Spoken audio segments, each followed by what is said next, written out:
We're back then with another update video for Marvel's Avengers, and in this video we will specifically focus on the latest patch and we'll break it down, what it's offering and what my thoughts are on it. So it's patch 1.3.3. Now also in this video, and before we actually get to the patch note breakdown, we're going to talk about some undocumented changes to loot in the game because it's really pretty confusing now.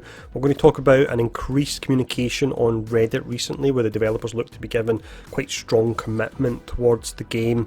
And then from there we'll break down the patch. Now before we start off with the changes to loot, I've started streaming on Twitch recently. I'm having a whole lot of fun doing it. I'm seeing quite a lot of people from the Discord channel on it, and it would be great if we could get some of the guys from YouTube on it as well, because we're getting a really good thing going on and we're having a lot of fun with the streams as well. I will drop a link to the Twitch channel in the description below. But let's go in and let's talk about the changes to loot that have been made with the last patch. So there was actually a fair amount of changes to loot in the game, and that's the reason I put up the thumbnail that I've actually put up for this, because it seems like they are exceptionally coy about giving us transparent information around loot. So just to confirm, when I was doing the stream last night, we were running some of the elite content where you were guaranteed to get legendaries on everyone except for Black Widow. That's now been changed. You don't get a guaranteed legendary at all on any of the characters, so that is a nerf. However, it's not all doom and gloom here, so just to break it down then. So firstly, you've got your elite content, so you're no longer guaranteed the legendary. What you can get, however, now is when the legendary sets do drop. I'm not quite sure how high the drop rate on them is because I didn't get any when I was streaming last night, but when they do drop, the old legendary sets that had 2 perks, they now have a random 3rd perk. So depends on RNG, but you could potentially get a really strong piece there. But you've got the RNG of getting the nice 3rd perk in the first instance, and then you've got the RNG of actually getting it to drop as well. So not quite sure how I feel about that particular change. If you look at the Mega Hives, this was a nice change, and we'll talk about it more when we do get to the patch notes. But with the Mega Hives, you now get 2 guaranteed exotics. One of them will be a set piece, and one of them will be what's known as priority gear. So when you do your priority missions weekly and you would have gear drop, they've now upgraded those gear drops to exotic. So that's how the 2 exotics break down. You've then got a change as well in regards to your epic set pieces. That's your purple ones. Now when you do your daily bosses and so on, at the end of the mission you would get an epic and it would only have 1 perk on it. The perk was actually normally really pretty nice, but it was only 1 perk. That's now been fixed and these offer up to 3 perks in total. So overall that is actually pretty nice. So a fair amount of changes there. I really wish they would be more transparent about it, because on the surface it just looks like it's a nerf, but I think with the changes to the legendary sets no longer guaranteed drop, and with the other changes it probably works out just a kind of not really a massive gain for players, but not really a loss for them either. But that was the changes that were made to loot. Let's quickly just check out the recent posts we've seen on Reddit. It's only 3 or 4, but I did find them quite interesting.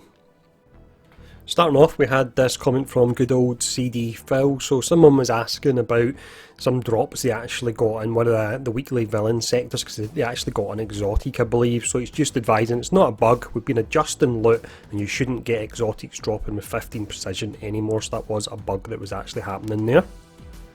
We then had another post. This one's quite important. It's in regards to some of the exotics that are dropping, and they are actually bugged, be it the stats or the perks. So he says hold on to them.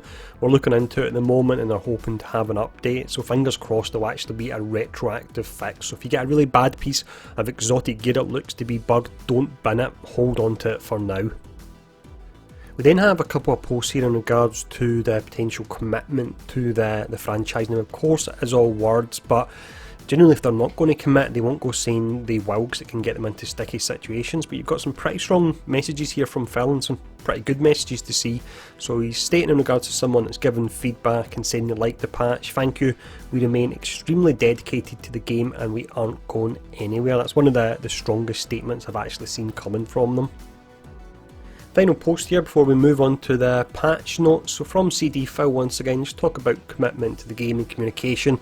So he's saying our goal is to show you guys that we're actively listening and acting on issues being brought up.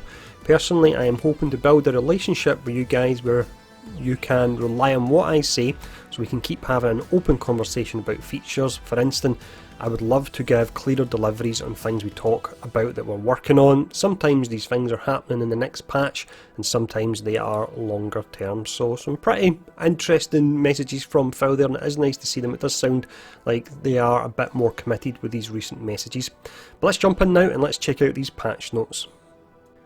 Now, there is a fair amount in these patch notes, so I'll put a link in the description if you want to go and read them yourself, and I'm actually just going to highlight sections I think that are interesting as we work our way through them. For this first page, which is just an overview, down at the bottom it tells you about the next patch. It says it's already underway. It will include several quick match fixes and improvements, further reward tuning and new UI options. That's interesting. I wonder what they'll be doing with the UI there. We've then got a breakdown of the Shield Substation Zero Outpost and the Tachyon Rifts as well. I'm not going to read it all out because I've actually discussed these a lot in previous videos, but Shield Substation is essentially just a new outpost to go to. We'll have Maria Hill and Dum Dum Duggan that will be there, and then you've got your Tachyon Rift missions that are, I mentioned it in previous videos, but they're a DPS check of sorts. You need to get through the content quick because your health will be dropping, and you've got various ways you can actually get your health back up again there and get extra time. One thing that's really interesting here is the final line. It says these missions are available once per day and rotate out daily. I'm really hoping that doesn't mean you can only actually run them once per day. I'm hoping that means that maybe the Tachyon Rift only appears in one region once per day, and not that it's just a simple one level we do, and then regardless of the outcome in that level, that's us, we're done, and we need to wait again. We need to stop getting content like that if that is the case. We've then got some pretty nice changes here. These are to the single player campaign and the multiplayer as well. So the first section highlighted in red, improvements to save data integrity. So it looks like they're trying to fix these bugs where players are getting their saves corrupted. So that's good, does need to be fixed really ASAP. We then get a really awesome change. So companions will now help hold an area in Warzone missions during the code validation phase. So I've actually noticed when I was doing a mission in the stream last night that one of the ones where you've got like A, B and C, you need to actually capture. The AI was going and it was going and capturing one of them, so that was really pretty awesome. Next up, we've got increased chance of successful parry from companions. Doesn't sound that interesting, but when you take into account that you've got certain perks that can proc from parrying, it is going to make your companions a little bit more useful there, and hopefully they'll have their higher uptime on their procs. Next section, we've highlighted a few things here. So Companion, Iron Man and Black Widow now have boosted priority to attack drones, flyers and turrets, so that is really awesome there. Movement speed increase in outposts when in the Avengers initiative, so you can now run in outposts, and then remote faction terminals are now available in outposts, so you only need to go to essentially the Shield helicarrier and you can get all your missions from there. I'm not actually sure if you go to the Ant Hill you can get all the missions from that specific one, but you can definitely get them all from the Shield region, so that's really pretty nice. The next page here is changes to multiplayer and matchmaking. Now, honestly, there was nothing that I really found that interesting here, so bring up the page if you want to pause it and read them out, but other than that, we're just going to skip on to the next page now. Next up, we've got some changes to the user interface. The ones I found of interest, once again, are highlighted, so players can now preview cosmetic vendor items. That'll be from Chastity McBride, and then tactical awareness now stays on longer, so it's good to see that because I was just having to press up on the D-pad all the time. Combat is up next. We've got some nice changes again here. The first one is improved Captain America's melee combo flow. Now, I don't actually play him that much, so I didn't really notice any changes, but if you're a big Cap player, if you maybe main Cap, let me know if you notice any change in the comments below. Next up, we have refactored the modifiers Fisticuffs and Torpedo to only buff the player, not enemies. So that's awesome because Torpedo and enemies was just too overpowered at times with the amount of projectiles you would be getting shot at you.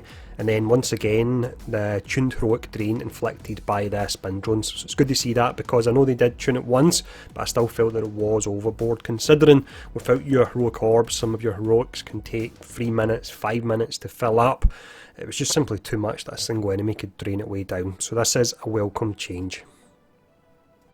We then have Gear Challenge and Rewards. So the first section that's highlighted here is fix several issues where deciphering rare patterns at the fabrication machine wouldn't award a cosmetic item, so it's good to see that.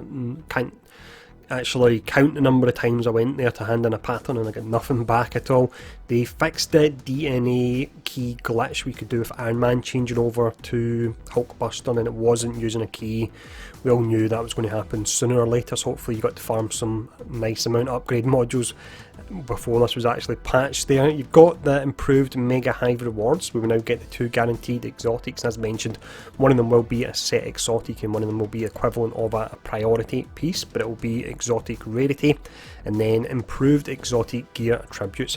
I'm not actually sure what that means. If you've noticed any differences with them in game, then let me know in the comments below. But let's jump into the final page here from the patch notes. Finishing up here, I've highlighted a specific change to PC, so it will only affect players that are using Nvidia cards, but they've added something called DLSS. I don't know too much about it, but from speaking to some of the guys on Discord, they've actually seen their performance go from the likes of like 60 frames in the game up to 90 frames, so it looks like that's really helped out the performance. And as far as I'm aware, that was one of the issues on PC. There are many, but that was one of the issues, so it's nice to see them actually addressing that. That's all the changes here. There was a fair amount to run over, some nice quality of life patches. We're still definitely not there. The people popping the champagne corks already are getting a bit too overexcited in my opinion. There's still a lot of ground we need to make up to get into a more healthy spot. But do let me know what you think of all the changes in the comments below.